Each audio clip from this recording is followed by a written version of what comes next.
एक एंकर अपनी news room में चिल्ला चिल्ला कर लोगों को एक जानकारी दे रही थी। लोगों को भी सचेत रहना चाहिए। अगर सच्चाई सामने नहीं आती तो किसी बेगुनाह को जिंदगी भर सलाखों के पीछे सड़ते रहना पड़ता, और इसका जवाब कौन देता। उन पर झूठा आरोप लगाने वाली उस पागल लड़की की दिमागी हालत को देखते हुए अदालत ने उसे मेंटल असाइलम भेजकर अच्छा ट्रीटमेंट देने का फैसला सुनाया है और अस्पताल को ये चेतावनी दी है कि इस लड़की से ज्यादा दूरी बनाए रखें, क्योंकि वो काफी खतरनाक बीमारी से ग्रसित है जो किसी की जान लेने के लिए जरा भी नहीं हिचकिचाएगी। 1 महीने बाद एक खोजी महिला पत्रकार के हाथ में उस लड़की की मेडिकल कंडीशन, उसकी दिमागी बीमारी और उसके भयानक बर्ताव के रिपोर्ट्स थी। स्किज़ोफ्रेनिया, हेलुसिनेशन, फाइनल स्टेज, एक अखबार में छपा था। 25 साल की खुश मिजाज लड़की क्या ड्रग्स की आदी हो गई थी? पेन को उंगलियों पर घुमाते हुए वो सोचने लगी। कल सुबह मेंटल असाइलम में जाकर उस लड़की की हालत और उसकी हालत में हुए सुधार के बारे में जानकारी लेनी है। उस मेंटल असाइलम की एकदम घोटू कमरे में उस लड़की को ले जाया गया था। छोटे से कमरे में घुली हुई सीलन, दवाइयों की कड़वी गंध और दूर से आती पागलों की स्पष्ट चीखें। अंदर जलती ट्यूबलाइट मध्यम रोशनी में झिलमिला रही थी, मानो उसकी रोशनी भी यहाँ की सड़ांध से थक चुकी हो। केंद्र में लोहे का भारी भरकम बेड था, जिस पर चमड़े की मोटी पट्टियों से एक लड़की को बांध दिया गया था। उसके दोनों हाथ बेड के सिरों से कसकर जकड़े गए थे। टखनों पर पट्टियां इतनी कसी थी कि मांस में गहरे निशान पड़ चुके थे।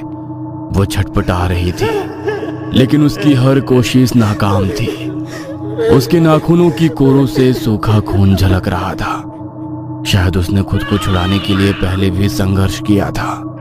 कमरे के कोने में खड़ी नर्स सुनीता ने एक ठंडी निगाह लड़की पर डाली। उसके चेहरे पर कोई भाव नहीं थे, बस हाथों में पकड़े शॉक मशीन के इलेक्ट्रोड्स को कसकर दबाए खड़ी थी। डॉक्टर शर्मा धीमे कदमों से आगे बढ़े। उनकी झुर्रीदार आंखों में ठंडा आकलन था, मानो ये सिर्फ एक मेडिकल प्रोसीजर है। तैयार? उन्होंने सुनीता की ओर बिना देखे पूछा। सुनीता ने सिर हिलाया और शॉक मशीन चालू कर दी। नहीं प्लीज, नहीं। लड़की की दबी दबी चीख कमरे में गूंज उठी। उसकी सांसें उखड़ने लगी। उसकी गर्दन रस्सी के बल बंधे किसी पशु की तरह ऐंठने लगी। शुरू करो, डॉक्टर ने कहा। सुनीता ने दोनों धातु के इलेक्ट्रोड्स को लड़की के गीले माथे से चिपका दिया। झटका पहला। स्विच दबते ही कमरे में तेज चर्र की आवाज गूंज उठी। लड़की का पूरा शरीर झटके से ऊपर उछल गया, जैसे किसी ने लोहे की छड़ को जिंदा बिजली में जोड़ दिया हो। उसकी आंखें सफेद पड़ गई, बालों की लटें हवा में खींच गई, होठ कांपते हुए भयानक तरीके से फड़कने लगे। बिजली की लहरें उसके शरीर में दौड़ गई। उसकी उंगलियां आपस में टकरा रही थी, नाखून खून से भर गए थे।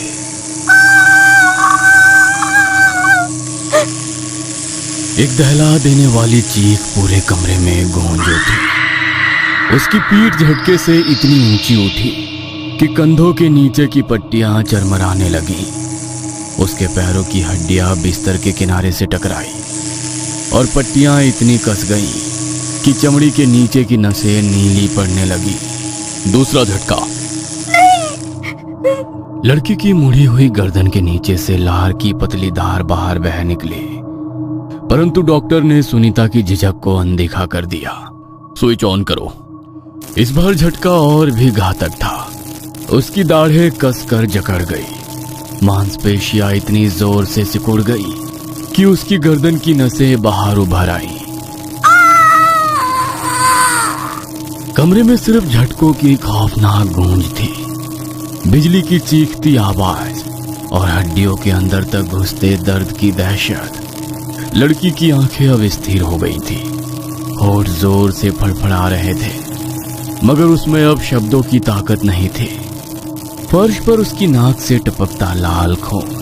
बस बंद करिए, सुनीता ने हकलाते हुए कहा।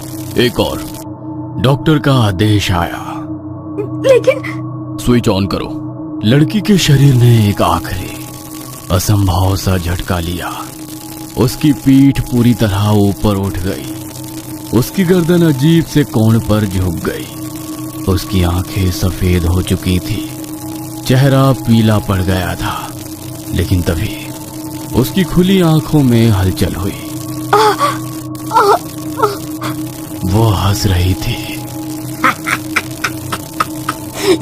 धीमे ठंडी सिरन भरी हंसी। सुनीता ने कांपते हुए पीछे देखा। लड़की की टूटी फूटी आवाज में गूंजता ठहाका किसी अनदेखी ताकत का संकेत था। डॉक्टर शर्मा की आंखें सिकुड़ गई। लड़की की पुतलियां धीमे धीमे ऊपर उठी और फिर कमरे की सारी बत्तियां झपक कर बंद हो गईं। सुनीता की सांसें थम गई। डॉक्टर शर्मा ने कदम पीछे खींचा, लेकिन तभी लड़की का शरीर फिर से झटके से हिला, मगर इस बार किसी बिजली के कारण नहीं। उसकी पीली आंखें चमक उठी और इसका चेहरा भाव शून्य हो गया। कमरे में अब सिर्फ एक डरावनी भयानक खामोशी थी। उसे देखकर डॉक्टर शर्मा ने कहा, इसे अपने कमरे में ले जाओ और दरवाजा अच्छे से बंद करो, ये काफी खतरनाक है। डॉक्टर शर्मा गाड़ी से अपने घर के लिए निकले। बाहर काफी तेज बारिश हो रही थी। अस्पताल की लंबी ठंडी गलियों में स्ट्रेचर की पहियों की चरमराहट की आवाजें आ रही थी। सुनीता और 2 वार्ड बॉय उस लड़की को उसके कमरे में वापस ले जा रहे थे। उसकी पतली सूखी काया अब भी हल्के झटकों से कांप रही थी। बाहर घनघोर बारिश हो रही थी। अस्पताल की पुरानी जंग लगी खिड़कियों से पानी की धारें अंदर तक आ रही थी।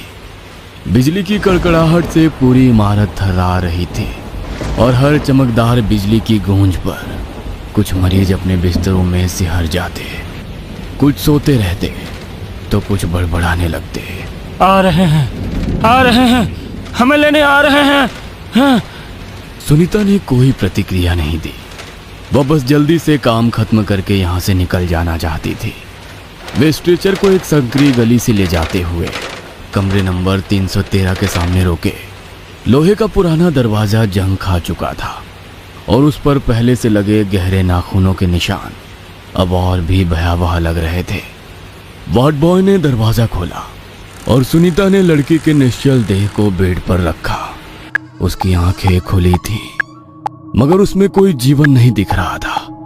वो सीधे छत को घूर रही थी, जैसे कुछ देख रही हो। अरे, ये फिर हंस रही है। सुनीता ने पलटकर देखा। लड़की के सूखे फटे होठों पर एक हल्की अजीब सी मुस्कान थी। चुप हो जा, ज्यादा मत सोच। दूसरे वार्ड बॉय ने फुसफुसाया। जल्दी से उन्होंने उसके हाथों और पैरों की पट्टियां खोल दी, लेकिन सिर को पकड़ने वाली पट्टी अभी भी बंधी थी।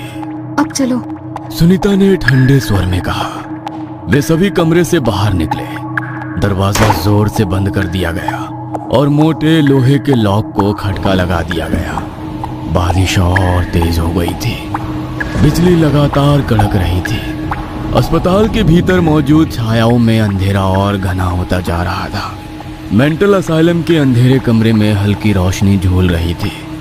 सफेद दीवारों के बीच सफेद चादर से ढका लोहे का बेड और उस पर पड़ी एक लड़की, निर्जीव बेहोश, मगर उसकी आंखों के भीतर एक तूफान उमड़ रहा था। सिर्फ उसकी आंखें ही जानती थी कि इस घुटन भरी चुप्पी के पीछे कितनी चीखें दबी हैं। उसका शरीर यहाँ पड़ा था, लेकिन दिमाग में वो बातें गूंज रही थी। यह लड़की पागल है, वो दिमागी मरीज है। ऐसे पेशेंट समाज के लिए खतरनाक साबित हो सकते हैं। जज साहब, इसे जल्द से जल्द सरकारी खर्चे पर किसी मेंटल हॉस्पिटल में भर्ती किया जाए, ताकि किसी और की जिंदगी बर्बाद ना हो। रात का सन्नाटा पूरे मानसिक अस्पताल पर गहरा चुका था। बारिश की तेज बौछारें खिड़कियों से टकराकर डरावनी ध्वनि पैदा कर रही थी और हर कुछ मिनटों में कड़कती बिजली की सफेद चमक गलियारों की परछाइयों को स्थिर कर रही थी। सुनीता, अस्पताल की नाइट शिफ्ट कर्मचारी, अपने रूटीन चक्कर पर थी। अंधेरे गलियारों से जलती मिटती ट्यूबलाइट की झपकती रोशनी माहौल को और भी भयावह बना रही थी। कुछ मरीज गहरी नींद में थे तो कुछ बड़बड़ाते हुए अपने बिस्तरों पर बैठे झोल रहे थे। दूर किसी कोने में एक बूढ़ी महिला धीमी आवाज में कुछ मंत्र बुदबुदा रही थी, जैसे किसी अदृश्य शक्ति से संवाद कर रही हो। सुनीता के कदम धीरे धीरे वार्ड के अंतिम छोर पर स्थित कमरा नंबर 313 के करीब पहुंचे। उसके भीतर अजीब सी घबराहट थी, मगर उसने खुद को संयंत्र रखा। दरवाजे के ऊपर बने छोटे होल से भीतर झांकते ही उसका कलेजा कांप गया। बेड पर वही लड़की पड़ी थी जिसका कुछ घंटों पहले ही शॉक ट्रीटमेंट हुआ था, लेकिन उसकी आंखें अभी भी खुली थी, सीधे छत की ओर टकटकी लगाए। कोई पलक झपकना नहीं, कोई हलचल नहीं, कोई सांस नहीं। सुनीता का गला सूखने लगा। उसने खुद को तसल्ली देने के लिए एक गहरी सांस ली और सोचने लगी, शायद ये सिर्फ संयोग हो, शायद वो सोते हुए भी आंखें खुली रखती हो, जैसा कि कई मानसिक रोगियों के साथ होता है। लेकिन फिर भी कुछ अजीब था। कमरे के भीतर घोप अंधेरा था। रोशनी बस बाहर गलियारे की हल्की ट्यूबलाइट से छनकर आ रही थी, जिससे लड़की का चेहरा और भी सफेद और भयावह लग रहा था। सुनीता ने हिम्मत जुटाकर दरवाजे का लॉक खोला और धीरे धीरे अंदर कदम रखा। कमरे में घुसते ही एक अजीब सी ठंडक महसूस हुई। खिड़कियां बंद थीं, फिर भी हवा में एक अजीब सा भारीपन था, जैसे कोई अनदेखी ताकत वहां मौजूद हो। लड़की अब भी वैसे ही थी, बिल्कुल जड़, बिल्कुल निर्जीव। सुनीता ने धीरे धीरे कदम बढ़ाए और बेड के करीब जाकर उसके चेहरे को ध्यान से देखा। उसकी पुतलियां जमी हुई थी, उसकी त्वचा सफेद और नीलापन किए हुए थे, जैसे सारा खून खींचकर कहीं और चला गया हो। सुनीता की धड़कन तेज हो गई। उसने हल्के कांपते हाथों से लड़की के कंधे को हिलाया। कोई हलचल नहीं। उसने और जोर से हिलाया, फिर भी कोई प्रतिक्रिया नहीं। अब उसका गला पूरी तरह सूख चुका था। उसने अपनी 2 उंगलियां लड़की की नाक के पास रखी। कोई सांस नहीं। अब वो कांपने लगी थी। उसने जल्दी से लड़की की कलाई थामी। उसकी नब्ज टटोलने लगी। कुछ नहीं, कोई स्पंदन नहीं, कोई हलचल नहीं। वो मर चुकी थी। सुनीता ने घबराकर हाथ पीछे खींच लिया। उसकी हथेली ठंडी हो गई थी, जैसे लड़की के मृत शरीर की ठंडक ने उसकी त्वचा को भी छू लिया हो। उसने कांपते हाथों से मोबाइल निकाला और डॉक्टर शर्मा का नंबर डायल किया। घंटी बजी। हेलो। डॉक्टर शर्मा की भारी नींद से भरी आवाज सुनाई दी। डॉक्टर। सुनीता की आवाज थरथरा रही थी। वो पेशेंट जिसका आज शॉक ट्रीटमेंट हुआ था, वो क्या हुआ? वो मर चुकी है। लाइन के दूसरी तरफ कुछ सेकंड के लिए सन्नाटा छा गया। फिर क्या बकवास कर रही हो? वो अभी कुछ घंटे पहले ही तो ठीक थी। नहीं सर, उसकी सांसें बंद हो चुकी हैं, शरीर ठंडा पड़ चुका है। ठीक है, मैं आ रहा हूँ, कहते हुए डॉक्टर ने फोन रख दिया। सुनीता ने फोन कट करके पीछे मुड़कर बेड की ओर देखा। लड़की अब भी उसी अवस्था में थी, लेकिन अब कुछ बदल चुका था। उसकी आंखें अब छत की बजाय सीधे सुनीता की ओर देख रही थी। और ये देख, फोन सुनीता के हाथ से नीचे गिर पड़ा। रात के 1:30 बज चुके थे। आसमान से बरसती मूसलाधार बारिश, टीन की छतों पर पड़ती बूंदों की बेमियादे थप-थप और रह रह कर गूंजती कड़कती बिजली। पूरा शहर गहरी नींद में डूबा था, लेकिन इस रात की निस्तब्धता के बीच एक अनदेखा भय छिपा था। डॉक्टर शर्मा की कार की हेडलाइट्स बारिश की धार को चीर रही थी। वाइपर लगातार सामने का दृश्य साफ कर रहे थे, मगर उनके भीतर की बेचैनी इतनी तीव्र थी कि उन्हें रास्ता धुंधला लग रहा था। सड़कें सुनसान थीं, पूरा शहर सो रहा था, लेकिन एक जगह ऐसी थी जो कभी नहीं सोती, मेंटल असाइलम। जैसे ही डॉक्टर शर्मा असाइलम के पास पहुंचे, वहां की पुरानी भूतहा सी इमारत अंधेरे में डूबी नजर आई। सड़क किनारे लगे लैंप पोस्ट की हल्की पीली रोशनी में वो जगह और भी डरावनी लग रही थी। भारी लोहे के गेट को जकड़ती बेलें, टूटी फूटी दीवारें और चारों ओर पसरा भयानक सन्नाटा। सब कुछ जैसे किसी डरावनी कहानी का हिस्सा हो। डॉक्टर ने गाड़ी रोकी। गेट के पास 3 लोग खड़े थे, 2 पुरुष कर्मचारी और एक महिला नर्स सुनीता। उसके चेहरे पर गहरी दहशत थी। डॉक्टर तेजी से कार से उतरे और उनकी ओर बढ़े। महिला नर्स कांपती आवाज में बोली, डॉक्टर साहब, मोनालिसा, उसने शायद ट्रीटमेंट बर्दाश्त नहीं किया, उसकी सांसें बंद हो चुकी हैं। डॉक्टर ने गहरी सांस ली, अपनी भारी जैकेट झटकी और दोनों पुरुष कर्मचारियों को इशारा किया, हमें खुद देखना होगा। मेंटल असाइलम का लंबा सुनसान गलियारा अजीब सन्नाटे में डूबा था। दीवारों पर जगह जगह नमी के गहरे धब्बे थे और हवा में ब्लीच और पुरानी दवाइयों की तीखी गंध घुली हुई थी। हर कदम के साथ जूतों की चिर चिर की आवाज गूंज रही थी, मानो किसी अदृश्य चीज को जगा रही हो। जब वे कमरा नंबर 313 के पास पहुंचे तो दरवाजे के बाहर जलता बल्ब हल्के हल्के टिमटिमा रहा था। महिला नर्स सुनीता एकाएक रुक गई। उसकी आंखों में भय तैर रहा था। मैं अंदर नहीं जाऊंगी, उसने धीमे स्वर में कहा। डॉक्टर ने उसकी ओर तीखी नजर डाली और बिना कुछ कहे दरवाजे का हैंडल घुमा दिया। दरवाजे के खुलते ही अंदर से बर्फीली ठंडक का एक झोंका बाहर निकला। मोनालिसा की लाश ठंडी फर्श पर पड़ी थी। कमरे में अजीब सी नमी और सड़ांस भरी गंध थी। कहीं से पानी टपकने की धीमी आवाज भी आ रही थी। डॉक्टर धीरे से आगे बढ़े। मोनालिसा की निर्जीव देह के पास घुटनों के बल बैठ गए और उसकी नब्ज टटोलने लगे। कुछ पल के बाद उन्होंने गहरी सांस ली और उठते हुए कहा, मर चुकी है। डॉक्टर ने दोनों कर्मचारियों को इशारा किया और हल्के स्वर में कहा, इसका सिर दीवार पर दे मारो, लोगों को लगे कि इसने पागल खाने में अपना सिर दीवार पर पटक दिया है। कर्मचारी एक दूसरे को देखने लगे। डॉक्टर ने दोबारा कहा, मैं जा रहा हूं, कोई दिक्कत हो तो फोन करना। डॉक्टर उस कमरे से निकले और अपने कार की तरफ जाते हुए उन्होंने जेब से मोबाइल निकाला। एक नंबर डायल करते हुए उन्होंने फोन लगाया। एक ही रिंग में सामने वाले इंसान ने फोन रिसीव किया। डॉक्टर ने मजाकिया अंदाज में कहा, क्या बात है, लगता है मेरा फोन आने वाला है, ये तुम्हें पहले से ही पता था। अपनी बकवास छोड़ो और काम की बात करो। काम हो गया है, मेरे पैसे भेज देना। और डॉक्टर की कार उस घनघोर बारिश में सड़क पर दौड़ने लगी। दोनों पुरुष कर्मचारियों ने एक दूसरे की ओर कुटिल मुस्कान से देखा और मोनालिसा पर नजर डाली। आज तो मजा आएगा। और बाहर खड़ी सुनीता से कहा, चलो तुम जाओ, हम बाकी का काम संभाल लेंगे।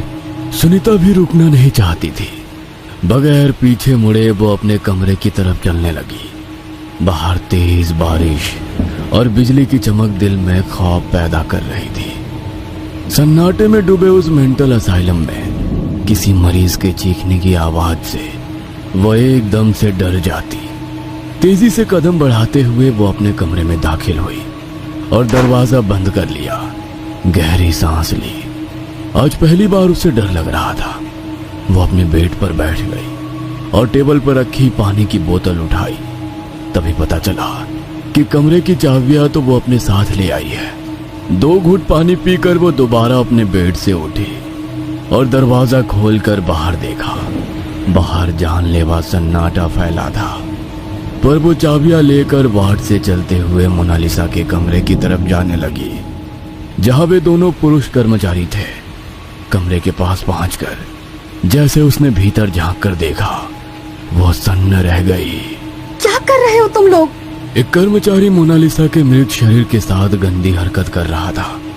सुनीता कुछ कहने ही वाली थी कि तभी किसी चीज ने उसके सिर पर जोर से वार किया। वो वहीं बेहोश होकर गिर पड़ी। उसके पीछे दूसरा कर्मचारी खड़ा था। अरे इसे क्यों मारा? समझाकर चुप कर देना चाहिए था। तुम्हें लगता है ये समझाकर चुप हो जाती? पर होश में आते ही वो सारी बातें डॉक्टर को बता देगी। इसका भी सर दीवार पे दे मारते हैं। सुबह बता देंगे कि मोनालिसा ने पागल के दौर में सुनीता का सर फोड़ दिया और खुद भी अपना सर पटक पटक कर मर गई। हाँ, ये ठीक रहेगा। चलो इसे साइड में रख दो। एक कर्मचारी दूसरे से बोला। आज तो मजा आ जाएगा।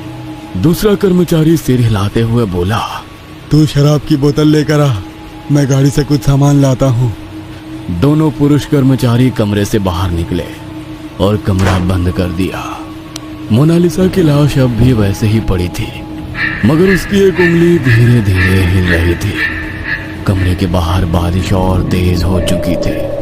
बिजली की गड़गड़ाहट से हर बार अंधेरा और भी डरावना लगने लगता। तेज बारिश की बूंदें लोहे के शेड पर गिर रही थी। हर बूंद जैसे घड़ी की सुइयों की तरह किसी अनहोनी का इशारा कर रही थी। ठंडी हवा में घुली शीतल और फंफूदी की गंध पूरे मेंटल असाइलम को और भी डरावना बना रही थी। पहला कर्मचारी पार्किंग लॉट की तरफ बढ़ रहा था। हर कदम के साथ उसके जूतों की आवाज भीगती जमीन पर हल्की हल्की गूंज रही थी, पर बीच बीच में उसे ऐसा लग रहा था जैसे उसकी आवाज में एक और आवाज मिल रही हो, किसी और के कदमों की आहट। उसने झटके से सिर घुमाया, कोई नहीं था। उसने लंबी सांस खींची और आगे बढ़ने लगा, लेकिन छप छप वही आहट। अब की बार वो रुका नहीं, बल्कि अचानक से मुड़कर पीछे देखा। खाली गलियारा, सिर्फ दीवारों पर पानी की बूंदें टपक रही थी और दूर जलता हुआ बल्ब मंद मंद झपक रहा था। शायद मेरा भ्रम है, उसने खुद को समझाया और तेजी से कदम बढ़ाने लगा। पर जैसे ही वो एक कोने के पास पहुंचा, उसके दाएं कान में किसी के धीरे से फुसफुसाने की आवाज आई, रुक जा। उसका खून जम गया। उसने घबरा कर इधर उधर देखा, पर वहां कोई नहीं था। तेजी से सांस लेते हुए वो पार्किंग में पहुंचा और अपनी गाड़ी की डिक्की खोली। जैसे ही उसने अंदर से कम का पैकेट निकाला और जेब में डाला, कोई सरसराने की आवाज आई। उसने नजर उठाई। सामने दीवार के कोने में एक परछाई खड़ी थी। उसका काला ढांचा एक इंसान की तरह दिख रहा था, मगर उसकी आंखें सूख लाल थी जैसे सुलगता हुआ अंगारा। उसका शरीर जम गया, उसका गला सूखने लगा।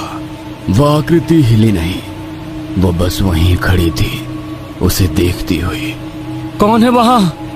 आखिर हिम्मत जुटाकर वो धीरे धीरे उस आकृति की ओर बढ़ा, पर जैसे ही वो वहां पहुंचा, वहां कुछ नहीं था, बस भीगी दीवार और नीचे गिरती पानी की बूंदें। हवा ठंडी हो गई थी, इतनी ठंडी कि उसके हाथ पैर सुन्न होने लगे। उसने घबराकर खुद को झटका दिया और तेजी से अस्पताल की ओर भागा। दूसरा कर्मचारी असाइलम के स्टोर रूम में घुस चुका था। अंदर आते ही उसने दरवाजा बंद कर लिया, लेकिन उसका दिल तेजी से धड़कने लगा। उसे साफ साफ एहसास हुआ कि कोई दरवाजे के बाहर खड़ा उसे ही देख रहा है। किसी के कदमों की आहट महसूस हो रही थी। वह घबरा कर पलटा और दरवाजा खोलकर धीरे से बाहर झांक कर देखने लगा, पर खामोशी से घिरे उस सुनसान गलियारे में कोई नहीं था। बस टिमटिमाता हुआ बल्ब जो झपक झपक कर बंद होने की कगार पर था। ये क्या हो रहा है मुझे? वो बुदबुदाया। उसने अपना डर झटकते हुए स्टोर रूम में एक अलमारी के अंदर रखी अपनी शराब की बोतल खोजने शुरू की, लेकिन बोतल वहां नहीं थी। ये क्या हो रहा है? मैंने तो यही रखी थी। वो तेजी से इधर उधर देखने लगा। तभी पीछे से एक कांच की बोतल नीचे गिरकर टुकड़ों में बिखर गई। उसका दिल जोर से उछला। डर के मारे उसने तेजी से पलटकर देखा, पर वहां कुछ नहीं था, लेकिन उसकी टूटी हुई बोतल के टुकड़े जमीन पर बिखरे थे। और तभी किसी के कदमों की आहट उसके कानों पर पड़ी। शायद स्टोर रूम के भीतर उसके अलावा कोई और मौजूद था। अरे अजय, वहां तू है क्या?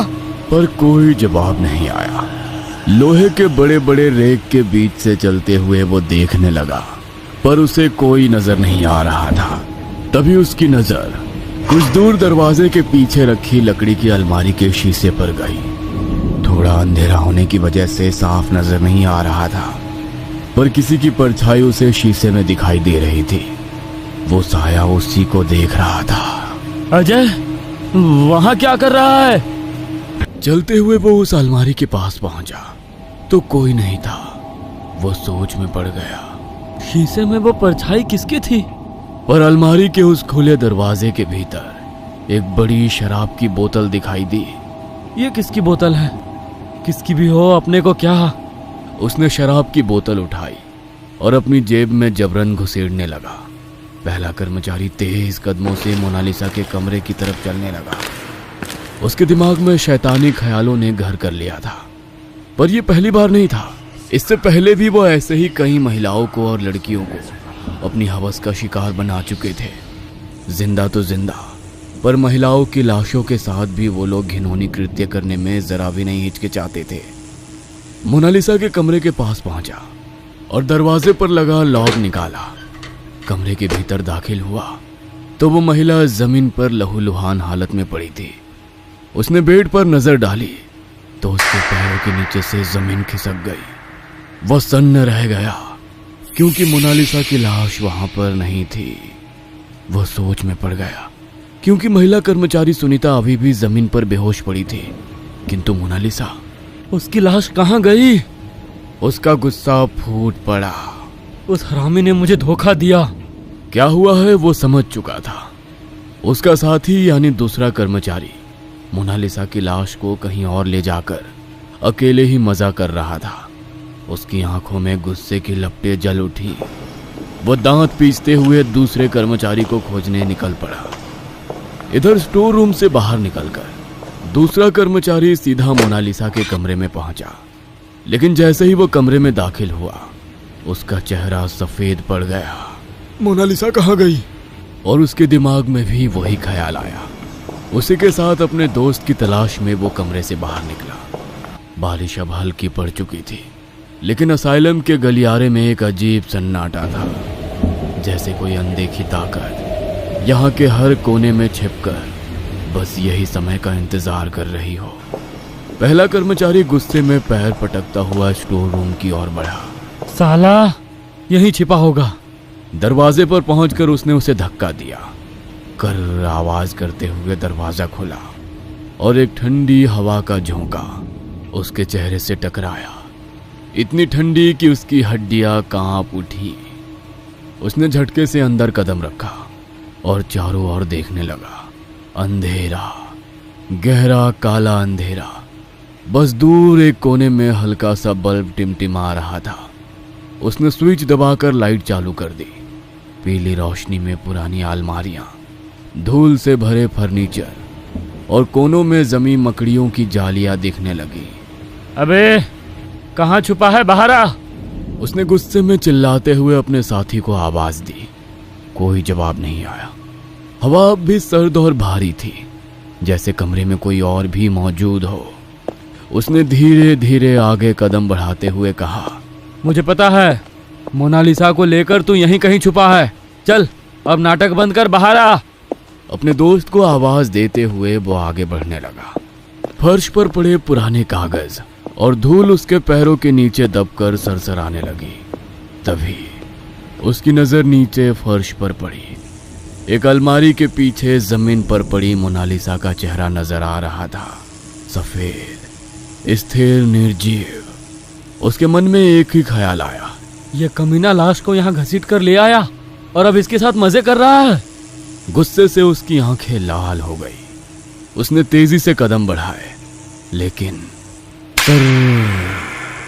उसने अपनी आंखों के सामने देखा। मोनालिसा की लाश अचानक खींची जाने लगी, जैसे कोई उसे घसीट कर अंधेरे में ले जा रहा हो। अबे रुक, क्या कर रहा है तू?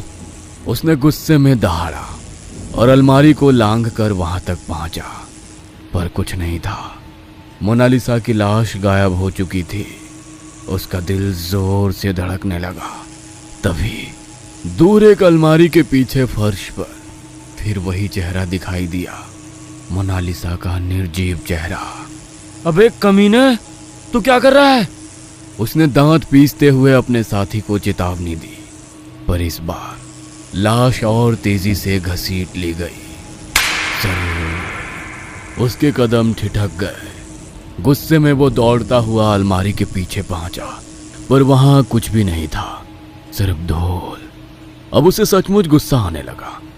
तभी उसके ठीक पीछे एक अलमारी का दरवाजा धीरे धीरे खुलने लगा। लकड़ी के रगड़ खाने की तीखी आवाज पूरे कमरे में गूंज उठी। उसका शरीर ठंडा पड़ने लगा। उसने धीरे धीरे गर्दन घुमाई। अंधेरे में डूबी उस अलमारी का दरवाजा पूरी तरह खुल चुका था। अंदर कुछ था, वहां कोई या कुछ जो उसे देख रहा था। उसकी सांसें तेज हो गई। उसने गला साफ किया और गुस्से से चिल्लाया, बस बहुत हो गया। अगर तू नहीं रुका तो मैं तुझे जान से मार दूंगा। मोनालिसा को मेरे हवाले कर दे। कमरा बिल्कुल शांत था, बस हल्की हल्की हवा की सरमराहट थी। पर अचानक उसे अपने पीछे किसी की मौजूदगी महसूस हुई। ठंडी सांसों की छुअन उसकी गर्दन से होकर गुजरी। उसका शरीर झंझना उठा। उसने झट से पीछे मुड़कर देखा और तभी उसके मुंह से दर्द से भरी चीखें निकलने लगी, इतनी जोर से कि पूरा स्टोर रूम उसकी गूंज से कांप उठा। और उसी के साथ पूरे मेंटल असाइलम में मरीज जोर जोर से चीखने लगे। अपने दोस्त की वो चिल्लाने की आवाज सुनकर ऑफिस के कमरे में शराब की बोतल रखने आया दूसरा कर्मचारी बुरी तरह घबरा गया था। उसके कानों में ना सिर्फ अपनी साथी की दिल दहला देने वाली चीखें गूंज रही थी, बल्कि पूरे मेंटल असाइलम के मरीज चिल्ला रहे थे। चारों तरफ से आती वह भयानक आवाजें उसके दिमाग में हथौड़े की तरह चोट कर रही थी। उसका बदन पसीने से भीग चुका था, पर किसी अनहोनी की आशंका से भरे दिल के साथ वह दौड़ता हुआ स्टोर रूम की ओर बढ़ा। उसका साथी अंदर फंसा हुआ था और उसकी चीखें धीरे धीरे धीमी पड़ रही थी। गिरते पड़ते स्टोर रूम के सामने पहुंचा। दरवाजा अंदर से बंद था। उसने झट से हैंडल घुमाने की कोशिश की, पर दरवाजा हिला तक नहीं। घबराहट में उसने पूरी ताकत से दरवाजे पर लात मारी, लेकिन वो टस से मस नहीं हुआ। इस बीच मरीजों की दिमाग हिला देने वाली आवाजें और तेज हो गई। उन आवाजों ने जैसे उसका दिमाग कुतरना शुरू कर दिया था। अब वो खुद भी चिल्लाते हुए अपने दोनों कानों को कसकर पकड़कर जमीन पर बैठ गया। उसकी सांसें तेज हो गई थी। दिल की धड़कन जैसे कानों में गूंज रही थी। अचानक वो सब आवाजें शांत हो गई। ना मरीजों के चिल्लाने की आवाज आ रही थी, ना उसके दोस्त की आवाज आ रही थी। चारों ओर एक जानलेवा सन्नाटा छा गया था। वह घबराते हुए उठा और स्टोर रूम के दरवाजे की ओर देखा। अब वो आधा खुला हुआ था। ये कैसे हो सकता है? उसका दिमाग जैसे सुन्न पड़ गया। खुले दरवाजे से धीरे से भीतर दाखिल हुआ। कमरे के भीतर लाइट नहीं थी। उसने अपना मोबाइल निकाला और टॉर्च शुरू की। रमेश, कहाँ है तू? अपने दोस्त को आवाज लगाते हुए वो एक एक कदम आगे बढ़ाने लगा। पूरा स्टोर रूम देख लिया। अब वो स्टोर रूम के आखिरी छोर पर पहुंच गया था, पर उसका दोस्त कहीं नहीं था। तभी उसके कानों पर दरवाजा खुलने की आवाज आई।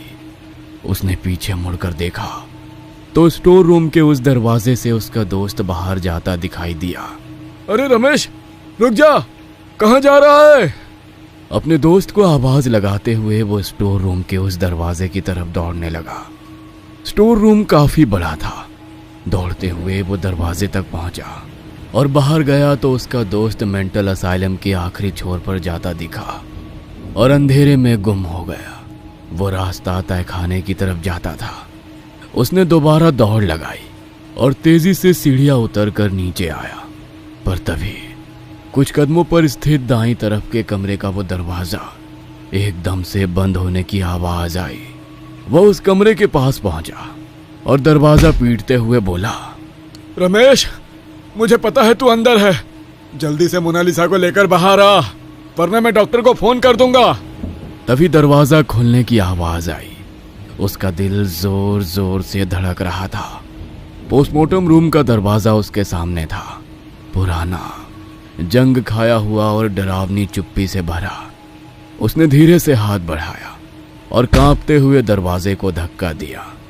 दरवाजा एक अजीब सी चरमराहट के साथ खुला, मानो किसी ने अंदर से उसे जबरदस्ती रोक रखा था। अंदर घना अंधेरा पसरा था। उसने जैसे ही मोबाइल की टॉर्च जलाने के लिए बटन दबाया, टॉर्च एक पल के लिए चमकी और फिर झपक कर बंद हो गई। कमरे में अंधेरा और भी घना हो गया। उसने घबराते हुए मोबाइल को जोर जोर से हिलाया। टॉर्च फिर से जली।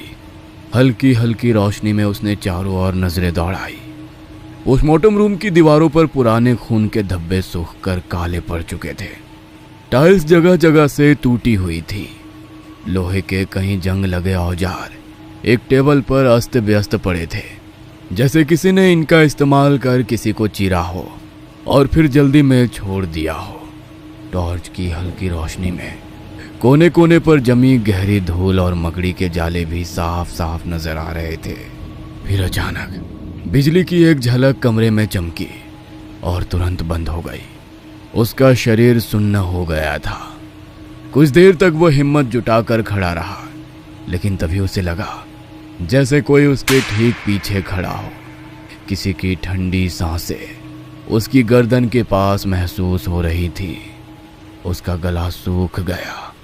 उसने घबराकर धीरे धीरे सिर घुमाया, लेकिन पीछे सिर्फ अंधेरा था।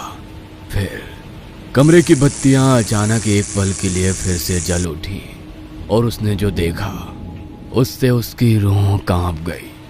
सामने पोस्टमार्टम टेबल पर एक सफेद कपड़े में लिपटी हुई लाश रखी थी। यह क्या है? उसका बदन पूरी तरह कांपने लगा। लाश पूरी तरह से सफेद चादर में लिपटी थी, लेकिन उसके पैरों की दिशा कुछ अजीब थी, जैसे शरीर को जबरदस्ती मोड़ा गया हो। उसने हिम्मत जुटाकर कमरे में आगे कदम बढ़ाया। हर कदम के साथ उसकी धड़कन और तेज होती गई। फिर बत्तियां फिर से बुझ गईं। कमरा दोबारा अंधेरे में डूब गया। अचानक उसे अपने पीछे किसी के भारी भरकम कदमों की आहट सुनाई दी। कौन है? उसने कांपती आवाज में पूछा, लेकिन कोई जवाब नहीं आया। फिर अचानक बत्तियां फिर से जल उठी और इस बार उसने जो देखा उसने उसकी आत्मा को जैसे शरीर से बाहर निकाल दिया। पोस्टमार्टम टेबल पर पड़ी लाश का सफेद कपड़ा खिसक चुका था। टेबल पर मोनालिसा की लाश सफेद कपड़े में लिपट कर रखी हुई थी। इतनी देर से उसके दिल में बसा डर थोड़ा कम हो गया। मोनालिसा के खूबसूरत जिस्म को देखकर वो बोला, साले, इतना नाटक करने की क्या जरूरत थी? अगर सीधे सीधे बोल देता कि पुराने पोस्टमार्टम रूम में आ जाना तो मैं आ जाता। चल अब तू भी बाहर आ, बहुत काम करना है। इतना कहकर वो अपने दोस्त को इधर उधर ढूंढते हुए आवाज लगाने लगा। तभी उसे अपने पीछे कुछ हलचल होती सुनाई दी। उसने पीछे मुड़कर देखा तो पोस्टमार्टम टेबल पर पड़ी उस लाश का चेहरा दोबारा किसी ने ढक दिया था। रमेश, नाटक करना बंद कर, बाहर आ। और क्या इसका मुंह ढक रहा है? कहते हुए उसने झट से लाश के ऊपर से झट से वो सफेद कपड़ा पूरी तरह से हटा दिया और सामने का नजारा देख जैसे उसके दिल ने एक पल के लिए धड़कना ही बंद कर दिया। पोस्टमार्टम टेबल पर मोनालिसा की नहीं बल्कि उसी के दोस्त की लाश पड़ी थी। वो भी उसके पेट के ऊपर का ही हिस्सा था। आधी लाश गायब थी। कांपते हाथों से उसने टॉर्च की रोशनी फर्श पर डाली। पूरी जमीन खून से लाल हो गई थी। उसके हाथ पैर सुन्न हो गए और तभी टेबल पर पड़ी लाश के मुंह से एक दर्द भरी कराह निकली, जिसे सुनकर वो डर के मारे एकदम से पीछे की तरफ हट गया। पर खून पर पैर फिसलने की वजह से वो जमीन पर गिर पड़ा और उसी के साथ मोबाइल बंद हो गया। फर्श पर फैले गीले चिपचिपे खून से उसका शरीर भीग चुका था। उस बेहद डरावने और घिनौने एहसास ने उसे भीतर से झकझोर कर रख दिया था। अंधेरे में उसे सिर्फ अपने इर्द गिर्द किसी की खौफनाक मौजूदगी महसूस हो रही थी। घबराकर उसके हाथ जमीन पर गिरे मोबाइल को तलाश रहे थे, पर हाथ लग रहा था तो खून और सिर्फ खून। उसने पीछे मुड़कर देखा तो दरवाजा आधा खुला था। वो झट से उठा और दरवाजे की तरफ दौड़ने लगा, पर लग रहा था जैसे कोई उसी के तेजी के साथ उस पर झपटने के लिए दौड़ रहा है। पर वो पूरी जान लगाकर दरवाजे की तरफ दौड़ने लगा। सांस फूलने लगी, दिल जोर से धड़कने लगा, गला सूख चुका था, आंखों में मौत का साया नजर आने लगा। अब उसे अपना अंत नजर आ चुका था। वो डरावना साया उस पर झपट ही पड़ा था, पर तभी वो दरवाजे से बाहर निकल गया। उसके साथ ही दरवाजा बंद हो गया, पर बगैर पीछे मुड़े वो दौड़ता रहा। गिरते पड़ते वो तहखाने से बाहर निकला और ऑफिस रूम की तरफ भागने लगा। दौड़ते हांफते ऑफिस रूम के भीतर पहुंचा और लैंडलाइन कनेक्शन से डॉक्टर को फोन लगाया। डॉक्टर साहब, जल्द से जल्द अस्पताल आइए। क्या हुआ, तुम इतना हाफ क्यों रहे हो? डॉक्टर साहब, यहाँ कुछ भयानक हो रहा है, आप जल्दी आइए। क्या आप बकवास कर रहे हो? तुम होश में तो हो या पी रखी है? डॉक्टर साहब, माँ कसम मैंने शराब नहीं पी, आप जल्दी से यहाँ आइए। वो मोनालिसा की लाश गायब हो चुकी है और रमेश इतना कहकर वो फूट फूट कर रोने लगा। रमेश को क्या हुआ और तुम रो क्यों रहे हो?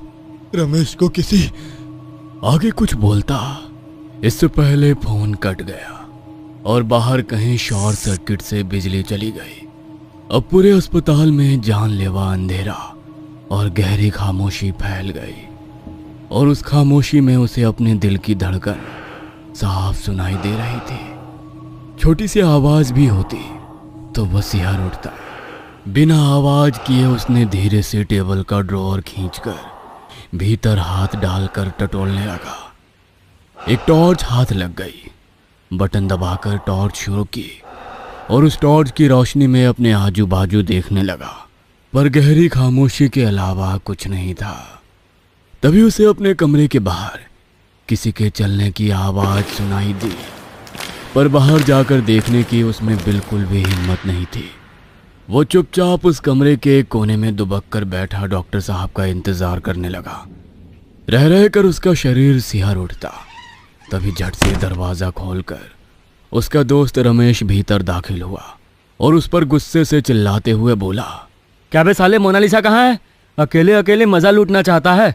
तेरी सारी हरकत मैं डॉक्टर साहब को बता दूंगा, नौकरी चली जाएगी, देख ले। रमेश को सामने देख वो खुशी के मारे पागल हो गया। रमेश तू जिंदा है? जिंदा हूं का क्या मतलब? मुझे क्या हुआ है? मैंने अभी अभी तुझे पोस्टमार्टम रूम के टेबल पर सफेद कपड़े में देखा था। मतलब तूने शराब भी अकेले पी ली? नहीं, मैंने शराब नहीं पी। ये देख, बोतल अभी भी मेरे पास है। और टेबल के नीचे रखी उस बोतल को उठाकर रमेश को दिखाई। अबे वो शराब के नहीं, पानी की बोतल है, उसमें पानी है। शायद तेरा दिमाग खराब हो गया है। बोतल का पानी अपने सर पर डाल और ठंडा हो जा और बता मोनालिसा कहाँ है। और उसे काफी गुस्सा आया।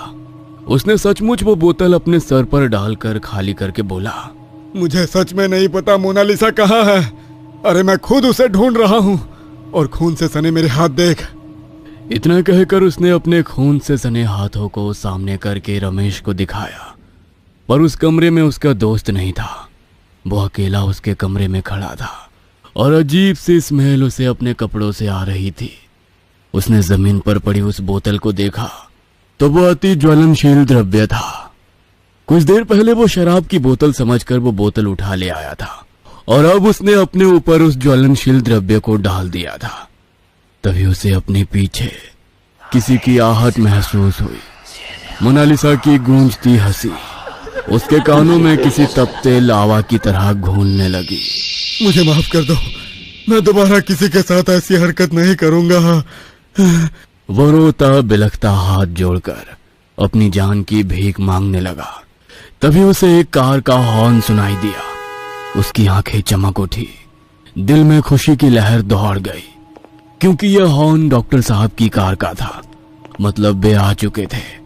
वो उस कमरे से बाहर निकलने की कोशिश करने लगा और मोनालिसा धीरे धीरे उसके करीब आती हुई महसूस हुई। तभी मोनालिसा की हल्की आवाज उसकी कानों में गूंजने लगी। क्या हुआ? डर लग रहा है? और एक खौफनाक हंसी चारों तरफ गूंजने लगी। वह डरावनी हंसी सुनकर तेज कदमों से दरवाजे की तरफ भागा और दरवाजा खोलकर बाहर दौड़ पड़ा। पर बाहर हाथ में सिगरेट जलाकर चलते डॉक्टर साहब के साथ आए एक और आदमी से टकरा गया और टॉर्च गिरकर बरामदे में गोल गोल घूमने लगी। सिगरेट की आग उसकी कपड़ों में लग गई और देखते ही देखते उसे आग की लपटों ने घेर लिया। पलक झपकते घटी उस घटना से वो दंग रह गए। आग की लपटों में घिरा वो जोर जोर से चीखने चिल्लाने लगा और बाहर की तरफ भागने लगा, पर कमरे की दीवार से टकराकर वो जमीन पर गिर गया और फिर ना उठ सका। देखते ही देखते वो बुरी तरह से जलकर तड़पने लगा। डॉक्टर साहब और उसके साथ आए दूसरे आदमी ने जैसे तैसे उसकी आग बुझाई और उसे स्ट्रेचर पर लाद कर एक कमरे में ले गए। डॉक्टर साहब ने उसकी हालत देखकर कहा, इसे अस्पताल लेकर जाना होगा। तभी उनके साथ आया आदमी बोला, नहीं, पहले मोनालिसा को ठिकाने लगाओ, पर तब तक मर जाएगा। मर जाने दो, मुझे परवाह नहीं, पर मोनालिसा बच गई तो मैं जरूर मर जाऊंगा। अरे वो पागल है और अदालत ने भी उसे पागल करार दिया है। अदालत ने वो फैसला किया जिसके सबूत और गवाहों को खरीदकर हमने सामने रखा, पर वो पागल नहीं है और ये बात जब तक वो जिंदा है तब तक कैसे भी बाहर जा सकती है। कल वो न्यूज़ रिपोर्टर उसकी हालत देखने आने वाली है। गलती से उसे कुछ ऐसा पता चल गया जो इसकी दिमागी हालत को सही बता सके तो मेरी जिंदगी बर्बाद हो जाएगी। तुझे काम करना ही होगा। तुझे और पैसे चाहिए? दूंगा, पर पहले उसे खत्म कर। मुझे उसकी लाश देखनी है। इतना कहकर वो दोबारा जाने लगा। तभी पीछे से डॉक्टर ने कहा, तुम्हें भी ये जान लेना चाहिए कि अगर मैं इस केस में फंस गया तो मुझे सिर्फ कुछ दिनों की जेल होगी, पर तुम जिंदगी भर बाहर की दुनिया नहीं देख सकोगे।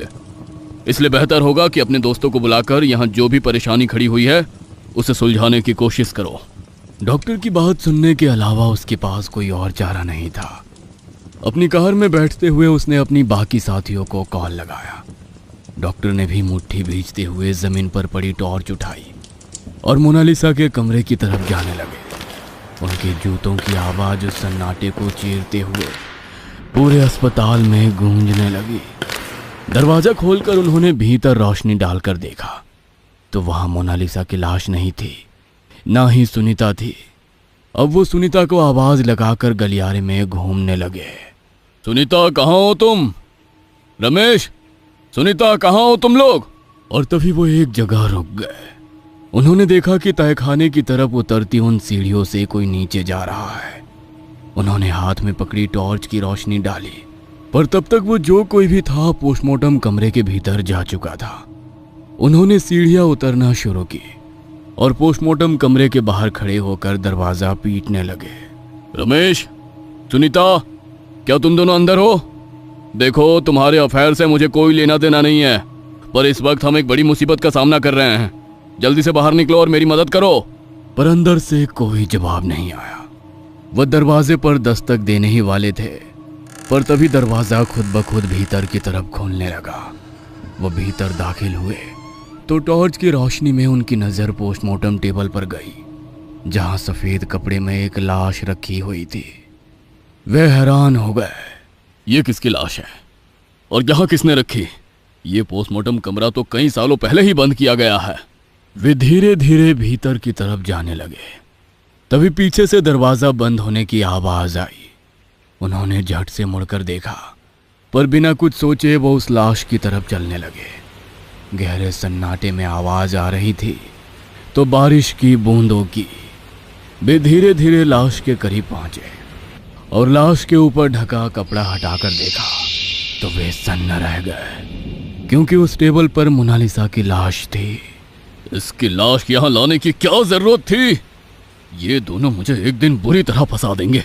गुस्से में उन्होंने जेब से मोबाइल निकाला और अपने दूसरे कर्मचारी रमेश को फोन करने लगे, पर मोबाइल की आवाज उसी कमरे से आ रही थी। वे चौंक गए। उन्होंने आवाज की दिशा में चलना शुरू किया। मोबाइल की रिंग की आवाज अब बढ़ती हुई सुनाई दी। आवाज का पीछा करते हुए वे पोस्टमार्टम कमरे की दाईं तरफ बने बाथरूम के पास पहुंचे।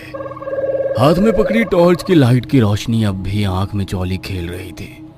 उन्होंने धीरे से बाथरूम का दरवाजा खोला और भीतर मोबाइल की टॉर्च की रोशनी डालते हुए देखने लगे और उनके पैरों के नीचे से जमीन सरक गई। कांपते हाथों पकड़ी टॉर्च की रोशनी में भीतर उनका वही आग में झुलसा हुआ कर्मचारी डर के मारे अपना बदन सिकोड़कर बैठा दरवाजे की तरफ देखकर दर्द से कराह रहा था। जैसे ही डॉक्टर को देखा वो और जोर से कराहते हुए रोने लगा। तुम यहाँ कैसे? डॉक्टर की जबान लड़खड़ा रही थी, पर तभी उस कर्मचारी की आंखें बड़ी हो गई। चेहरे पर मौत का डर साफ साफ नजर आने लगा, क्योंकि डॉक्टर के पीछे उसने एक बेहद ही डरावनी हंसी में मुस्कुराता साया देखा था। मौत का साया। मोनालिसा की डरावनी मुस्कुराहट उसके दिल को चीर रही थी। डॉक्टर ने धीरे धीरे अपनी गर्दन घुमाई और पीछे मुड़कर देखा तो पीछे मोनालिसा खड़ी थी। उसकी आंखों में देख डॉक्टर के दिल की धड़कन ही मानो रुक गई। बाहर तेज बारिश हो रही थी। तभी एक और कार मेंटल असाइलम के उस बड़े से आंगन में आकर पहले से खड़ी कार के पास आकर रुक गई। अपनी गाड़ी से उतरकर तीनों लोग उस गाड़ी में जाकर बैठ गए। गाड़ी में बैठा वो शख्स हाथ में सिगरेट लिए मोबाइल पर एक वीडियो देख रहा था।